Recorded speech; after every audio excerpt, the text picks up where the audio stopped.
স্বাগত। আজকে আমরা খ্রিস্টীয় পরকাল বিদ্যা মানে এসকেটোলজির একটা বেশ নির্দিষ্ট দিকে নজর দেব। আমাদের হাতে যে সূত্রগুলো আছে সেগুলো একটা বিশেষ ধর্মতাত্ত্বিক প্রশ্নকে ঘিরে। প্রশ্নটা হলো, যারা বিশ্বাসের জন্য শহীদ হন সেই সাধুরা শেষকালে কি একবারই পুনরুত্থিত হবেন এবং স্বর্গীয় দেহে রূপান্তরিত হবেন, নাকি এটা একাধিকবার ঘটবে? আর এই বিষয়টা আবার মহাক্লেশ আর ওই শেষ ৭টা গজবের ঘটনার সাথেও কিন্তু বেশ জড়িয়ে আছে। তো আজকের আলোচনাটা মূলত এই সূত্রগুলোর ব্যাখ্যার উপরেই। ঠিক তাই। এই সূত্রগুলো মানে ধরুন দানিয়েলের বই, প্রকাশিত বাক্য বা সাধু পলের লেখা, এমনকি সুসমাচারের কিছু অংশ, এগুলোকে বিশেষভাবে বিশ্লেষণ করে একটা নির্দিষ্ট যুক্তি দাঁড় করানোর চেষ্টা করা হয়েছে। আমরা মূলত ফোকাস করব প্রথম পুনরুত্থান বলে যে ধারণাটা আছে সেটার ওপর, আর এই বিশেষ ব্যাখ্যা অনুযায়ী এর তাৎপর্যটা ঠিক কি সেটা একটু খতিয়ে দেখব। খুব গুরুত্ব দিয়ে বলা হচ্ছে। সূত্রগুলোতে দানিয়েলের ভাববাণীর ওই বিশেষ ১ সপ্তাহ মানে ৭ বছরের সময়কালের কথা বারবার আসছে, আর তার প্রথম অর্ধেকটা মানে ৩.৫ বছর সময়কাল, ওটাকে বিশেষভাবে চিহ্নিত করা হয়েছে, তাই না? একদম এই সময়টাকে কি মহাক্লেশের সময় বলা হচ্ছে? ঠিক ধরেছেন।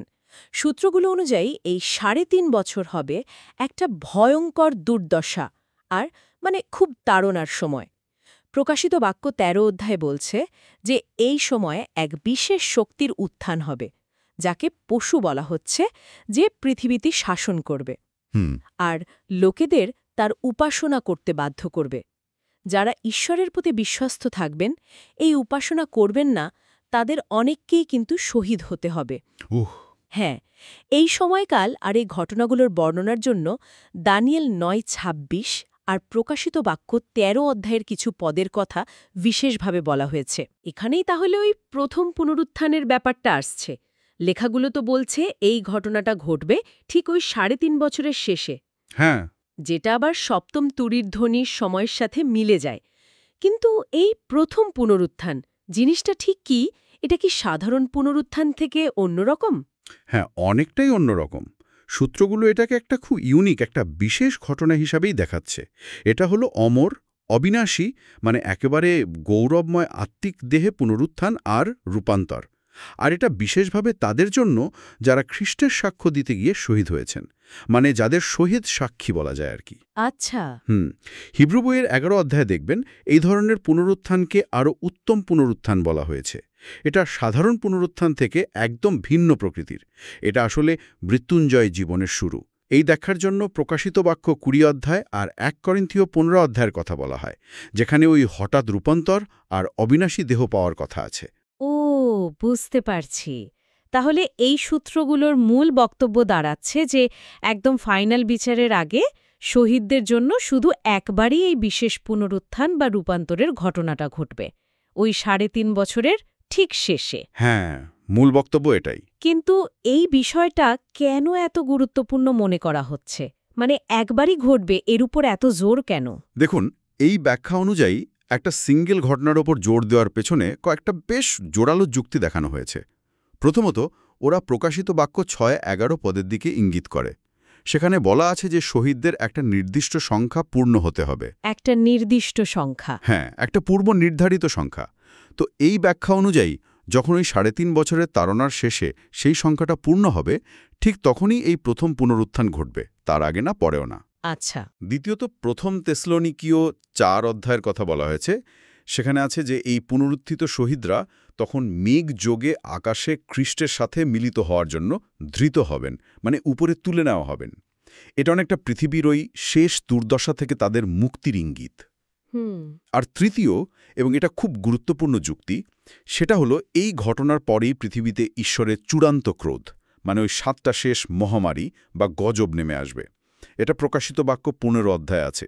সূত্রগুলো যুক্তিটা হলো, যেহেতু বিশ্বস্ত শহীদরা আগেই রূপান্তরিত হয়ে উপরে চলে গেছেন, তাই গজবের মুখোমুখি হওয়ার জন্য তখন পৃথিবীতে শুধু তারাই থাকবে যারা ওই পশুর উপাসনা করেছে বা ঈশ্বরের বিরুদ্ধাচরণ করেছে। এই যুক্তির সমর্থনে কি অন্য কোনো উদাহরণ বা তুলনা টানা হয়েছে? হ্যাঁ, একটা খুব গুরুত্বপূর্ণ তুলনা টানা হয়েছে পুরাতন নিয়ম থেকে। যাত্রা পুস্তক মনে আছে? হ্যাঁ, মিশরের ঘটনাগুলো। ঠিক। মিশরের উপর যখন শেষ 7টা মহামারী নেমে এসেছিল তার আগে কিন্তু ইসরায়েলীয়দের রক্ষা করা হয়েছিল। তারা ওই গজবের শিকার হয়নি। ঠিক ঠিক। তো এই ব্যাখ্যা অনুযায়ী ঠিক সেভাবেই শেষ 7টা গজবের সময় বিশ্বস্ত সাধুরা আর পৃথিবীতে থাকবেন না, তারা আগেই রক্ষা পাবেন।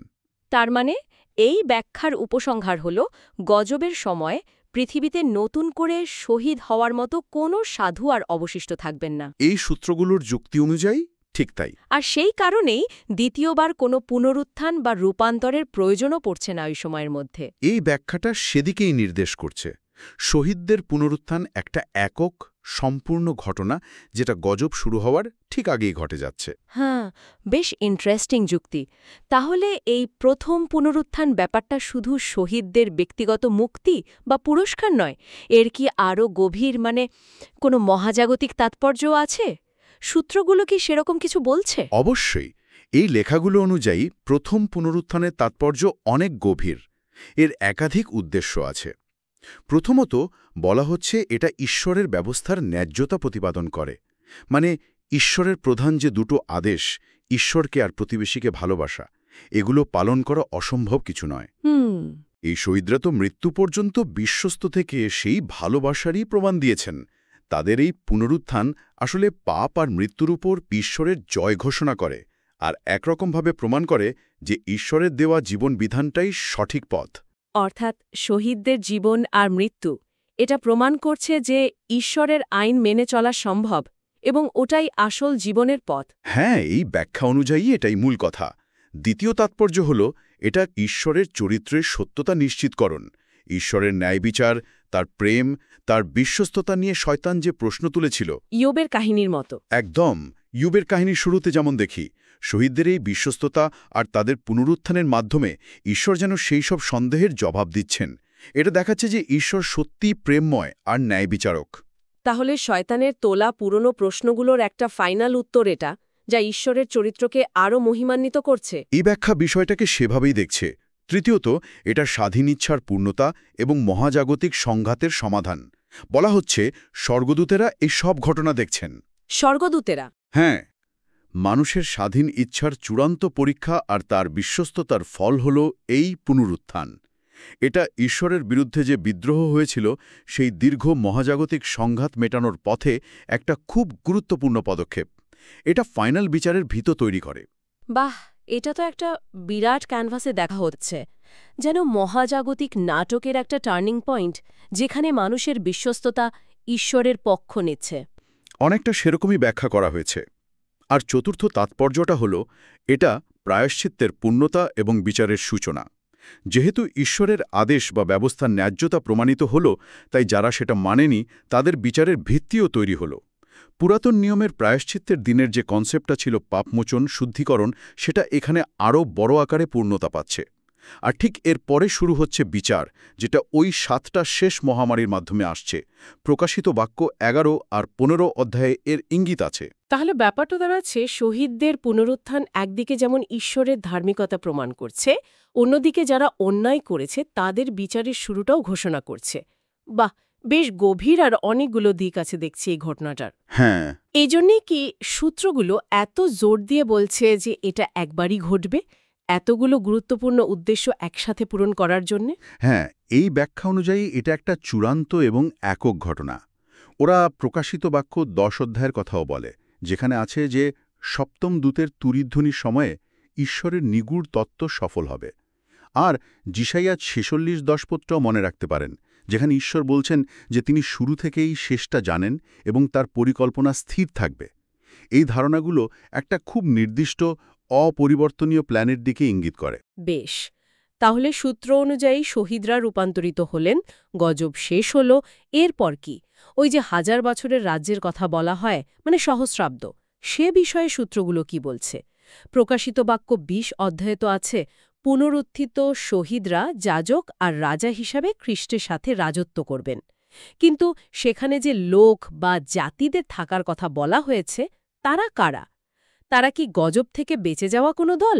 এটা আরেকটা খুব গুরুত্বপূর্ণ বিষয়, যেটাই সূত্রগুলোতে কাটাছেড়া করা হয়েছে। আর লেখাগুলো বেশ পরিষ্কারভাবেই ওই ধারণাটা নাকচ করে দিচ্ছে যে এরা গজব থেকে বেঁচে যাওয়া কোনো সাধু বা বিশ্বস্ত দল। ওহ তাই? হ্যাঁ, কারণ আগেই তো যুক্তি দেওয়া হলো যে সেই বিশ্বস্ত শহীদদের তো আগেই রূপান্তরিত করে ওপরে তুলে নেওয়া হয়েছে। তাহলে এরা কারা? হ্যাঁ, সেটাই তো প্রশ্ন। সূত্রগুলোতে একটা বেশ অন্যরকম, মানে কৌতূহলোদ্দীপক উত্তর দেওয়ার চেষ্টা করা হয়েছে। বলা হচ্ছে এই লোকেরা হলো সেই সব ব্যক্তি যাদের বিশেষভাবে ওই 1000 বছরের জন্য পুনরুত্থিত করা হয়েছে। বিশেষভাবেই পুনরুত্থিত? কেন? সম্ভবত তাদের বিশ্বাস আর আনুগত্য পরীক্ষা করার জন্য। এরা হতে পারে এমন লোক যারা হয়তো ঈশ্বরের ওপর এক ধরনের ভরসা রেখে মারা গিয়েছিল, কিন্তু যাদের বিশ্বাস শহীদদের মতো ওই চরম পরীক্ষার মধ্যে দিয়ে যায়নি। অনেক সময় উদাহরণ হিসেবে লুকের সুসমাচারে ক্রুশে বিদ্ধ যিশুর পাশের ওই অনুতপ্ত চোরের কথা বলা হয়, যাকে যিশুর স্বর্গে থাকার কথা দিয়েছিলেন। দাঁড়ান, তাহলে সূত্রগুলো বলছে সহস্রাব্দে যারা থাকবে তারা শহীদদের মতো আত্মিক দেহে নয়, বরং প্রাণিক বা স্বাভাবিক মানবদেহে পুনরুত্থিত হবে। হ্যাঁ। এর মানেটা কি? তারা কি শহীদদের থেকে চরিত্রগতভাবে আলাদা? হ্যাঁ, এই ব্যাখ্যা অনুযায়ী তারা আলাদা। 1 করিন্থীয় 15 অধ্যায়ে প্রাণিক দেহ আর আত্মিক দেহের যে পার্থক্য করা হয়েছে সেটার উপর ভিত্তি করেই এই যুক্তিটা দেয়া হয়েছে। শহীদরা পাচ্ছেন আত্মিক অবিনাশী দেহ, কিন্তু সহস্রাব্দের এই বাসিন্দারা পাচ্ছেন প্রাণিক বা স্বাভাবিক মানবদেহ। তার মানে? এর মানে হলো, যেমন লোক 20 অধ্যায়ে ইঙ্গিত আছে, তারা বিয়ে করতে পারবে, তাদের সন্তান হবে, মানে তারা অনেকটা স্বাভাবিক মানুষের মতোই জীবনযাপন করবে। আর সবচেয়ে গুরুত্বপূর্ণ হলো তারা তখনও প্রলোভনের শিকার হতে পারে। তখনও প্রলোভন, মানে তখনও পাপ করার সম্ভাবনা থাকবে 1000 বছর ধরে শয়তান বন্দী থাকার পরেও। এই ব্যাখ্যা অনুযায়ী হ্যাঁ, তারা ওই 1000 বছর পৃথিবীতে শয়তানের অনুপস্থিতিতে পুনরুত্থিত শহীদদের শাসনে থাকবে। কিন্তু প্রকাশিত বাক্য 20 অধ্যায় অনুযায়ী 1000 বছর শেষ হলে শয়তানকে অল্প সময়ের জন্য ছাড়া হবে। ও, তখনই হবে এই সহস্রাব্দের বাসিন্দাদের ফাইনাল পরীক্ষা। তারা কার প্রতি অনুগত থাকবে, ঈশ্বর নাকি শয়তান? তাহলে এই 1000 বছরটা তাদের জন্য এক ধরনের ট্রেনিং পিরিয়ড, কিন্তু আসল পরীক্ষাটা আসবে একদম শেষে। ঠিক ধরেছেন। শয়তানের ওই শেষ বিদ্রোহের সময় তাদের আনুগত্যই ঠিক করে দেবে তাদের শেষ পরিণতি কী হবে। আর এই ঘটনাই একদম শেষে নিয়ে যায় সেই চূড়ান্ত বিচারের দিকে, যেটাকে প্রকাশিত বাক্যে শ্বেত সিংহাসনের বিচার বলা হয়েছে, যেখানে সবার বিচার হবে। আলোচনাটা যদি একটু গুছিয়ে বলি, এই সূত্রগুলো একটা বেশ নির্দিষ্ট ছবি আঁকছে। শহীদদের জন্য একটা সিঙ্গেল ইউনিক পুনরুত্থান ঘটছে, শেষ সময়ের মাঝামাঝি, মহাক্লেশের শেষে, কিন্তু গজবের আগে। এটাকে দেখা হচ্ছে ঈশ্বরের প্ল্যান আর তার চরিত্রকে মহিমান্বিত করার একটা চূড়ান্ত মুহূর্ত হিসেবে। আর এটাই আবার পরের ধাপগুলোর, মানে গজব, সহস্রাব্দ, ফাইনাল বিচার, এগুলোর মঞ্চ তৈরি করে দিচ্ছে। হ্যাঁ, মূল যুক্তিটা এটাই। শহীদদের পুনরুত্থান আর রূপান্তর একটা গোটা ঘটনা, যেটা একবারই ঘটছে। এটা ঈশ্বরের পূর্ব নির্ধারিত উদ্দেশ্য আর শহীদদের যে সংখ্যা সেটা পূর্ণ করছে। এরপর পৃথিবী থেকে বিশ্বাস্তদের সরিয়ে নেওয়ার মাধ্যমে শেষ গজবের জন্য পথ তৈরি হচ্ছে, ঠিক যেমন মিশরের ক্ষেত্রে ইসরায়েলীয়দের সাথে হয়েছিল। আর সহস্রাব্দে কারা বাস করবে, তাদের প্রকৃতি কি হবে, তাদের শেষ পরীক্ষা, এই ধারণাগুলো এই ব্যাখ্যার একটা খুব গুরুত্বপূর্ণ অংশ। সত্যি, এটা বিভিন্ন শাস্ত্রীয় ব্যাখ্যার সুতো দিয়ে বোনা একটা বেশ জটিল আর খুব নির্দিষ্ট চিত্র। যারা এই ধর্মতাত্ত্বিক বিষয়গুলোতে আগ্রহী তাদের জন্য এটা নিঃসন্দেহে বিশ্বাস, ধৈর্য, ঈশ্বরের পরিকল্পনা আর শেষকালের ঘটনাগুলোর চূড়ান্ত পরিণতি নিয়ে অনেক গভীর চিন্তার খোরাক যোগায়। এই আলোচনা থেকে আমার মনে একটা প্রশ্ন আসছে। সূত্রগুলো প্রথম পুনরুত্থান ঘটার জন্য শহীদদের একটা পূর্বনির্ধারিত সংখ্যার উপর খুব জোর দিয়েছে। এখন ভাবনার বিষয় হলো, যদি কোনো কারণে, মানে ঈশ্বরের দৃষ্টিতে সেই সংখ্যাটা পূরণ না হয়, বা ধরুন পরিস্থিতি এমন হলো যে ওই নির্দিষ্ট টাইমলাইনের মধ্যে সেটা পূর্ণ হতে পারছে না, তাহলে এই বিশেষ ব্যাখ্যা অনুযায়ী এর ধর্মতাত্ত্বিক ফলাফলটা কি হতে পারে? ঈশ্বরের পরিকল্পনায় কি কোনো অ্যাডজাস্টমেন্ট হতে পারে? কিছুক্ষণ চিন্তার জন্য বিরতি। এই প্রশ্নটা আমাদের ভাবনার জন্য থাকলো। আজকের মতো এই সূত্রগুলোর উপর ভিত্তি করে আমাদের বিশ্লেষণ এখানেই শেষ করছি।